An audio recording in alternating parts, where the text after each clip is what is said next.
यदि आप एविडेंस में इस बात को प्रूव कर देते हैं जब तक आप साथ रह रहे थे तब तक आप उसे मेंटेन कर रहे थे, खर्चा दे रहे थे और हमेशा से ही उसे अपने साथ रखना चाहते थे। जैसे बिना सबूत के कोर्ट पत्नी की बात नहीं मानती, इसी तरह बिना सबूत के कोर्ट पति की भी बात नहीं मानेगी। नमस्कार दोस्तों, लीगल गुरुकुल में आप सभी का बहुत बहुत स्वागत है, जहां मिलती है आपको सही लीगल नॉलेज और सही लीगल एडवाइस। दोस्तों, क्या ऐसी पत्नी को मेंटेनेंस मिलना चाहिए जो खुद पति का घर छोड़कर जाती है, पति के बुलाने पर भी वापस नहीं आती है और पति पर मेंटेनेंस का केस डालकर पति पर झूठे आरोप लगाती है, सारा का सारा दोष पति के सर मढ़ देती है कि पति ने उसे रखने से मना कर दिया, उसे मेंटेन नहीं किया या दहेज के लिए अत्याचार किया। क्या ऐसी पत्नी भरण पोषण यानी कि मेंटेनेंस के लिए इंटाइटल्ड है? दोस्तों, ज्यादातर मैट्रिमोनियल केसेस में कुछ इसी तरह की कहानी होती है। पति ने जो कुछ किया ही नहीं होता उसके एलिगेशन पति पर लगाए जाते हैं और पति को फंसाने की कोशिश की जाती है। दोस्तों, आज के वीडियो में हम ऐसे केस की बात करेंगे जहां पर पति की किसी भी तरह से कोई गलती नहीं थी, खुद पत्नी ने पति का घर छोड़ा और बाद में पति पर झूठे आरोप लगाए कि पति और उसके परिवार वालों ने उसे टॉर्चर किया, उससे दहेज की मांग की। लेकिन दोस्तों, वो कहते हैं ना कि झूठ के पांव नहीं होते, तो इस केस में भी कोर्ट ने पत्नी के झूठ को पकड़ लिया और पत्नी को किसी भी तरह का कोई रिलीफ नहीं दिया। दोस्तों, अगर पति ये सोचता है कि केवल पत्नी के एलिगेशन को डिनाई करने से पत्नी का मेंटेनेंस बंद हो जाएगा, खारिज हो जाएगा, तो यहाँ पति भी गलती कर रहा है। दोस्तों, जैसा कि मैं हमेशा कहता हूँ कि एलिगेशन जब तक प्रूव नहीं होते तब तक वो केवल एलिगेशन है और केवल एलिगेशन के बेसिस पर किसी भी तरह का रिलीफ ना पत्नी को मिलेगा ना पति को।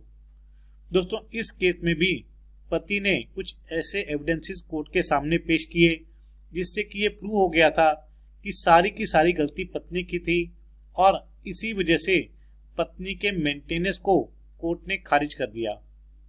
दोस्तों, वीडियो बहुत ही इंपॉर्टेंट है, इसलिए वीडियो को आपने अंत तक जरूर देखना है और यदि आपने अभी तक चैनल को सब्सक्राइब नहीं किया है तो चैनल को सब्सक्राइब कर लीजिए, साथ ही नोटिफिकेशन बेल आइकन दबा दीजिए। इन केस आपकी कोई भी लीगल समस्या है, लीगल प्रॉब्लम है, तो वो भी आप मुझे भेज सकते हैं।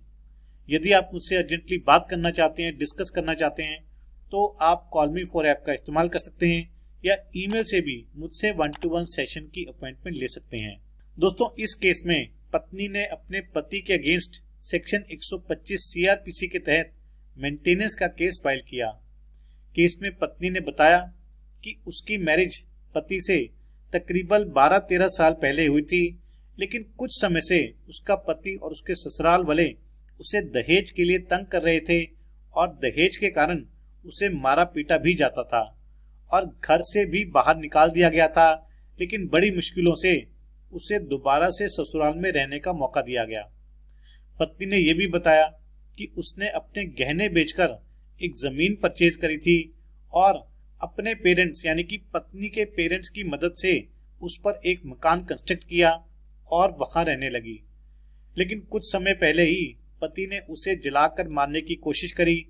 ऐसे में क्योंकि पति उसे भरण पोषण नहीं दे रहा था, उसे मेंटेन नहीं कर रहा था, तो 125 सीआरपीसी के तहत उसे और उसके बच्चों को मेंटेनेंस मिलना चाहिए। दोस्तों, पति ने पत्नी के सभी एलिगेशंस को डिनाई किया।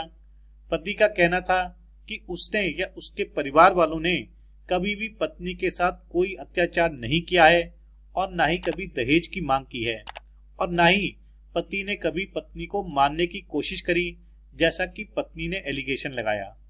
दोस्तों, पति का यह भी कहना था कि जिस जमीन और घर की बात पत्नी कर रही है वो एक्चुअली में खुद पति ने परचेज करी थी और उस पर घर भी पति ने ही बनवाया था।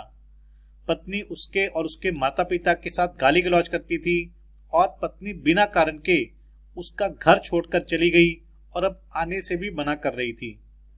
दोस्तों, पति पत्नी ने केस में अपने अपने एविडेंस और गवाहों की गवाही करवाई। दोस्तों, केस के फैक्ट्स और एविडेंस के बेसिस पर ट्रायल कोर्ट ने पत्नी की मेंटेनेंस एप्लीकेशन को रिजेक्ट कर दिया और केवल बच्चों का मेंटेनेंस फिक्स किया। ट्रायल कोर्ट का मानना था कि पत्नी इस केस में मेंटेनेंस के लिए इंटाइटल्ड ही नहीं है, और वो क्यों नहीं है ये मैं आपको आगे बताऊंगा। दोस्तों, इसके बाद पत्नी के द्वारा इस ऑर्डर को सेशन कोर्ट में चैलेंज किया गया। दोस्तों, सेशन कोर्ट ने पत्नी की रिवीजन को एक्सेप्ट कर लिया और ट्रायल कोर्ट के ऑर्डर को सेट असाइड करके पत्नी की फेवर में मेंटेनेंस बांध दिया। इसके बाद पति के द्वारा सेशन कोर्ट के ऑर्डर को हाई कोर्ट में चैलेंज किया गया।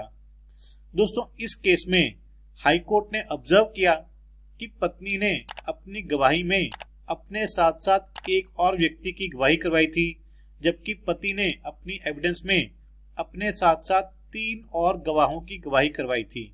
दोस्तों, पति पत्नी दोनों की एविडेंस को पढ़ने के बाद हाई कोर्ट ने ऑब्जर्व किया कि पत्नी ने पति पर दहेज की डिमांड या दहेज के कारण अत्याचार के एलिगेशन तो जरूर लगाए, लेकिन पत्नी उस एलिगेशन को एविडेंस के थ्रू प्रूव ही नहीं कर पाई थी।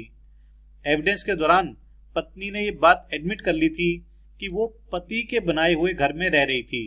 पत्नी ने इस बात को भी स्वीकार किया कि 13-14 साल की मैरिड लाइफ में पति अभी तक उसे अपनी पूरी तनख्वाह लाकर देता था, और इन सब सालों में पति ने फैमिली को अच्छी तरह मेंटेन किया।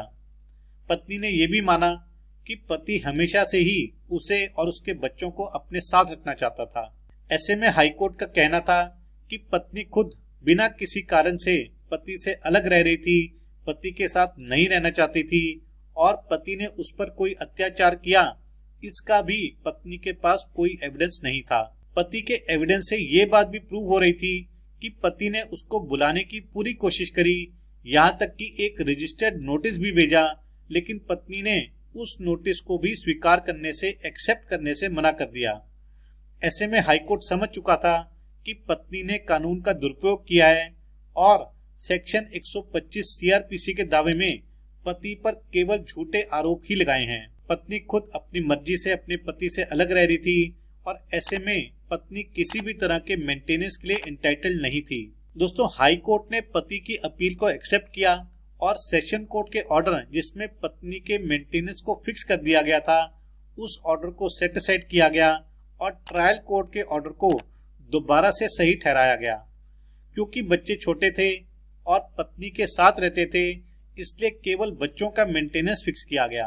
तो दोस्तों, देखा आपने, यदि आप एविडेंस में इस बात को प्रूव कर देते हैं या किसी न किसी तरह क्रॉस एग्जामिनेशन में ये बात कोर्ट के सामने ले आते हैं कि पत्नी खुद आपका घर छोड़कर गई थी, जब तक आप साथ रह रहे थे तब तक आप उसे मेंटेन कर रहे थे, खर्चा दे रहे थे और हमेशा से ही उसे अपने साथ रखना चाहते थे, तो इन सब बातों से आप पत्नी के मेंटेनेंस को रिजेक्ट करवा सकते हैं, खारिज करवा सकते हैं। लेकिन ध्यान रहे दोस्तों कि जैसे बिना सबूत के कोर्ट पत्नी की बात नहीं मानती, इसी तरह बिना सबूत के कोर्ट पति की भी बात नहीं मानेगी। दोस्तों, इस केस, इस जजमेंट के रिगार्डिंग आपके क्या विचार हैं जरूर शेयर कीजिएगा। यदि आपकी कोई लीगल समस्या है, लीगल प्रॉब्लम है, तो वो भी आप मुझे भेज सकते हैं।